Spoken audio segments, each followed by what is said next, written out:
Hey everyone, it's Ruben here, And Shane.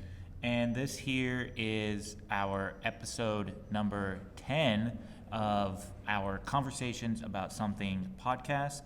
Um, this podcast is very much off the cuff. We just um, pick out a topic and we talk about it. And so today we were thinking about this idea of how long does it take? That's a question we get often, How long does it take to do something? How long does it take to do this? How long will I have to do this for? Um, you know, and while it's a good question, it's a very loaded question. And, I think this is something that we all struggle with from time to time because we want results. We want things to be maybe fast or something like that. Definitely. I want things to happen now. Yeah. And, and I think this really ties in line with some of our other topics we've talked about, like expectations and things like that. And how you shouldn't have expectations because it leads to frustration. But anyway, so today we're going to just dive into time frames. What does that look like? What does that mean? What does that mean for you and your dog? So, Shane, what do you have to say about all that? It's funny when I think about that, because we get the question a lot. How long will it take before I can take my dog hiking? How long do I need to use the tools for? And there's no definite answer. It's going to take however long it needs to take, right? It makes me think of, I know Blake Rodriguez from Dream Come True Canine, he uses language as an analogy. How long will it take you to learn Spanish? And I do know Spanish, and I learned it later in life. In college I started taking Spanish classes when I was 22, I think, 23. And how long did you take Spanish classes? I took Spanish until, when did I graduate from PSU? I was 26. So I took Spanish classes for 4 years. But at the same time, I did a lot of stuff to build that up, right? So I was immersing myself as much as I could. Putting my phone in Spanish, my computer, reading, listening to music, radio, a lot of stuff. But to kind of go back into that, when I first started taking Spanish, I wanted to be able to speak the language, but I had to learn words, sentence construction, all these basic foundation principles to be able to then hold a conversation. It's not just as easy as going to the class a few times and then, hey, look at what you can do, right? It was, a long time. A very long time. I moved to Mexico. I went to Mexico for a few months, came back, finished school, then I moved to Mexico for a few years. Now I've been speaking Spanish now for 10 years. And I remember when I first started, I remember someone actually told me, you'll never be able to sound like a native speaker. And I was like, I didn't like that. It's just it felt like it was putting me down for some reason. Yeah. And so I was like, I'm going to prove this person wrong. I'm going to make sure I do learn really good Spanish, right? And so that's what led me to immerse myself into it. And I feel like now my level in Spanish is pretty good. I don't think it sounds like your typical second language from your average American, right? But again, it's taken me 10 years to get there. Yeah. Right? I couldn't have said hey, this is going to take me 5 years of hard practice. And your partner speaks Spanish, Yep. so you have daily practice. Daily practice with this. And, and I think that's the key right there. It's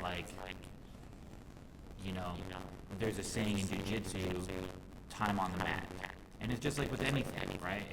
Shane did all this stuff with speaking Spanish, wanting to learn Spanish, which is essentially time on the mat, you know. And now it's like his partner speaks Spanish, so it's like daily time on the mat. And, you know, that's what's going to lead to how you can, like, I don't know if I like the saying, like, stop using something, because why would you stop doing something if it's working, you know? And so, but the more time you put into it, obviously the better you're going to be with it, you know? And, what was I going to say? Well, you know, as you just said, you know, it's not that I could, let's go back. How long can I stop using Spanish and I'll always be good at it? No. And this is not the case. You know, when I left Mexico and I came back in Portland, I didn't have a lot of, you know, it was like my interaction with Spanish went down, right? The amount of that went down because I was no longer living in Mexico, and everyone there speaks English. And so it's like I actually had a harder time with certain things in Spanish because I wasn't seeing it as frequently as I was before. But yeah, now that you know my girlfriend speaks Spanish, and now it's like we just always speak in Spanish. Now it's gone back up because it's like I'm back to getting all of that continuous practice. Yeah. Right. And I feel it's like you take that concept and back into the dogs. You know, we can't expect them to do good if we're not practicing daily. Exactly. I mean, it's really what it is, guys. It's like I just started taking some like dance classes, tango. I went to a salsa class. I'm only going to be able to go to these once a week. So automatically, right there, I have to understand and get my mind right that it's going to take me probably a long time to become a little proficient in it. I've had 4 classes of tango lessons at this time, and I still very much feel like I don't know what the hell I'm doing. You know, I got some basic concepts down because I've seen these concepts show up in the last classes, but I can't think that I'm gonna go to these, I'm gonna go to a class once a week and expect to like be a tango master in 6 months. Yeah, but you actually shared with me earlier that the tango instructor started doing this after a life event. And then they started dancing. They were a beginner at one point. Yeah. And now 20 years later, who knows how long has been teaching. But at this point, they now teach tango. You mentioned travel the world. Different places where tango dancing happens. Yes. And all it took was time, the dedication, practice. Yes. And so I think just to tie this all in, it's there is no number. Everyone has a number on what it's going to take for them to learn things. That was one of our teachers told us that everybody has a number, and it could take you 10 reps to learn how to do. It might take someone 50 reps to learn how to do this particular move, And then I think it comes down to like what your skill set is, right? I mean, like someone who has more knowledge might be able to see something that get up quicker because they have a lot more just experience. They know what to look for. But if you don't know what to look for, and everything new to you, it's going to take just that much time, And so, and I think it falls into like what's your drive, like how to do anything every day. Life stuff, life in the picture, work, all of these obligations that we have, and so you might be able to get something once a week, for an hour or even less than that. And that's okay. You don't have to do everything all at once. I think we just have to understand that set. Like, okay, cool. I'm going to be doing this once a week, and it's taking me a long time to get to where I want to be. But that's okay. We don't have an expectation of like, I need to be at this moment in time. It's like, no, enjoy the process, enjoy the journey, and like, we started this thinking about like, well, when can I get off the tools and stuff, and this is like kind of a side topic, but like, to be perfectly honest, you shouldn't be worried about getting off of the tools, using an e-collar on a dog off a leash on the mountains. You should always have that on as a backup because they're dogs, and dogs can do dumb things sometimes, no matter how well trained they are.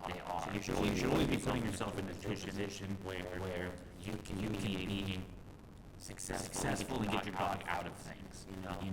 Walking your dog on a prong collar isn't because your dog pulls on the leash so that you can communicate clearly and effectively and easily when inevitably things could happen, and again, they're dogs, and dogs do dumb things sometimes, no matter how well trained they are. There's something that we always bring up, it's like, you can try to train for everything that you possibly can, but there's always going to be something that gets to your dog. And do you want to be in that position where you're like, shit, I should have done that, and now my dog has done this, or something, it's like, oh, my dog doesn't pull on the leash anymore, so I'm going to walk him on his flat collar, and then all of a sudden, a noise pops up, and your dog slips out of their, their flat collar, and gets out into the street and gets hit by a car. I mean, like, that's a worst case scenario, but crappier things have happened, and do you want to be in a position where it's like, oh, yeah, they freaked out, but I was able to easily remedy that situation, and it wasn't even a thing, and we just moved on our walk? Or do you want to go home crying because you're carrying your dead dog home? That honestly, like right there, that kind of makes me think about, I don't know if you remember when that neighbor that had, the neighbor that used to have that dog, Kitty, and was pulling it, and then the leash actually snapped. Yes. The leash snapped because the dog was pulling so hard, and it's like, all of that could have been prevented. Yeah. Right, with the right time, and just putting the things in practice. It's like you had a dog, and this whole thing occurred, right? The dog broke his leash, ran up to where Shane was walking with the dog, and then the dog started to come after Shane, and the other dog, Shane was walking on a prong collar, was able to guide his dog behind him. He was in a much better position to be able to address that situation than he would have been if had that dog been on a harness or a flat buckle collar or something, because you just wouldn't have had the same level of like movability, guidance, like, here, get behind me. I think about all the times walking up here, coming up from the building, like, we head down an alleyway as we leave the building, we walk down a sidewalk, and then we go down an alleyway when we're going for potty walks. Coming back around, you're coming around a blind corner, there's usually someone coming down with dogs or something. So being able to move the dogs easily, it's a good thing that we use the tools, because it's like, oh, hey, there's a dog, oh, you're barking and lunging. Let me pull the dog around to the other side, and now you're on the right side. Create space, move around. It allows us to manage the situations as they arise. Yeah, and whereas we see the other person literally dragging their dog away as their dog is still barking and lunging, or super fixating, and they're struggling to just like walk away, whereas we're like, all right, later. Yeah, that's been done and over with, and it's in the past. Done and over with, and it's in the past. I think we might be slightly digressing, away from the topic of just like, how long will it take? But it shouldn't matter. It shouldn't matter how long it takes. You just do what you need to do, and then things will fall into place as it goes along, right? Yeah. You know, I mean, How long will it take to go hiking? I don't know. You know, how often are you practicing? Like, yeah. how often are you practicing in areas that's not a hike? You know, I mean, that's really what it comes down to. Is just what kind of time are you putting into it? You know, it doesn't matter about skill. Like, you can learn skills. It takes time to learn skills. You know, you don't have to be a natural or anything like that. It just takes time, just like learning an instrument. You know, you learn.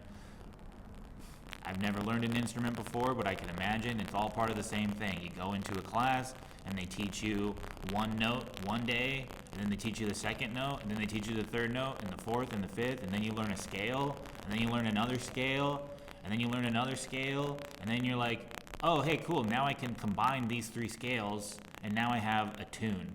Well, even like, you know, like looking at that, the music instrument, I mean, just even how you move your hand, like this is a guitar, for example. I remember when I first picked up the guitar, you know, I was like, how do you move this thing? Moving the pick up and down, you know, your wrist, you don't have any of like this, you know, your fingers don't move to cover Everything's all stiff. yeah, you know, it's like you're like, huh? Your fingers can't go into place on the chords, and then you're like, oh, over here, and you're like, how do you move your wrist up and down? You know, how do you strum? What is that? Like, you don't have the mechanics of it in, like, you know, the motions. But as you practice, everything's all stiff. And then you practice some more, and you practice some more. Things become loose and become more fluid. And next thing you know, after, you know, months of practicing, years of practicing, you're playing songs. Mm-hmm. All with time. But then, you know, you can think about breaking that down, and it's like, are you just going to the class and doing, you know, some homework, or are you going to the class and then you're going home, working on it, getting on YouTube, watching videos, you know, like, are you trying to immerse yourself as much as you can? If you're trying to immerse yourself as much as you can, you're probably going to pick up that guitar a lot faster. Yeah. But if you're just going to the class, you know, and then like, okay, cool, yeah, you know, I'm doing some practice sessions throughout the week, like that's cool, and that's great. Yeah, I think it all just depends, where do you want to go to with it? Where do you want to go to with it? And then it goes back to that idea of like expectations. Yeah. You know, and like understand that if you're putting in this much time, you can't have this expectation of like getting it right away, you know, because then you're just going to get pissed off at yourself, and then you might give up because you're not seeing the results fast enough, you know. That's definitely something that I've been really trying to cultivate in myself these last years, is just slowing down, you know, and understanding like it's going to take as long as it takes, and being okay with that. And really like just setting my mind right with, I want to enjoy the process. I want to enjoy just those little things that I'm learning, you know, like the tango classes, right? It's like I'm learning a couple of steps here and there, but it's super fun, and I'm enjoying the process of being a student and just like showing up to class and having fun. Yeah, well, then when you think about all those classes will compound. Exactly. Think about where you'll be at in a year from now. Exactly. Yeah, maybe you won't be that person who's gone to class every day, but you'll still be that person who went to class every Sunday. Yeah. You know, and this brings us back, I think this just wraps around, you know, I think we're going to be wrapping up this podcast here pretty soon. But, you know, like, just the first jiu-jitsu class that I ever took, you know, and it's like you show up to that first jiu-jitsu class, and this is why I think everybody should do jiu-jitsu or a martial art, because it totally just, it puts you right into that frame of mind. You know, you show up to that first class and you don't know anything, and you go with another white belt who maybe has a stripe on his belt, you know, and like he's just mopping the floor with you. Like, you just don't know anything. You don't even know how to escape his guard. And, like, it might be that way for the first month or so. Maybe even the first few months, you know? But then there's going to be, and you're going to feel like, I don't know anything. But then the new person comes into class. Yeah. You know, the person who has no experience at all. And you have 3 months under your belt now. The tables have turned at that point. And I remember that day. I remember at our gym, you know, me being that person, you know, someone coming in for their first day and I'm like rolling with them or doing, you know, some practice sparring and stuff. Just real simple, basic things. But just, I could notice a difference in myself and being like, oh wow, I remember that day when I first showed up here and I didn't know anything. Like, that was me. That was me. And now I'm able to move a lot better. You know, I'm moving my hips. I'm, you know, maybe not doing it. I'm not doing a bunch of submissions or anything like that. I might know one or two, but like just how I move, how everything feels, and then feeling the other person. I'm like, oh man, I totally get it. And, you know, but that's the time difference, you know, someone coming in first day and someone who's got 3 months, you know, and then now it's like, oh, I have over 3 years of training, and it's like, it's worlds different from where I was on that first day. It's funny when you're the first day because it's like you're completely the nail and everyone else is the hammer. Oh yeah. And then when you get that one chance, for the first time you ever get to feel that you are the hammer, you're like, oh, this is pretty good. Yeah, it feels so good, you know, like being able to get to sweep the new guy, you know, test out your new move on the new guy. It's like, or, you know, it's a cool feeling, just because it is just such I think a clear picture of putting in the time. You know, you can see and feel the progress. Yeah, and sometimes that can be difficult, you know, especially when it comes to the dogs and, you know, things like that. It can be hard to see the changes, you know, Sure. But like jiu-jitsu, I feel it's like it is just right in your face, you know, like, oh, wow, yeah, 3 months in, even a month in, it's like you can notice differences. It might not even be skill-wise. It might be like your endurance. You know, it might be the amount of strength that you're using. Yeah. Oh, I'm not as sore as I used to be after class. I'm not as sore, exactly. You know, it could be little minor things like that that you notice. But yeah, anyways, you know, guys, I think that's going to be it for today. Shane, do you have anything you want to add before we No, I think that wrap up? That kind of covers what I had in mind as well. You know, I think it's just putting the time in. Yeah. Putting the time in, don't have expectations, and then you'll be able to reap the benefits afterwards. Yeah. Looks like we got a crew of people. Yeah, you know, today was a good podcast. We had all the training dogs out. I don't know if you can see any of them, but we got Rigby, and we got Louie and Bruce and Dari. And Mr. Loki in the back here. We got a little show going on outside. But anyways, thank you again for listening. You know, it really means a lot to us that you guys would be investing some of your day into listening to our thoughts. The dogs, you know, we are definitely very grateful that you would listen to us. And as always, if you find this helpful, share it.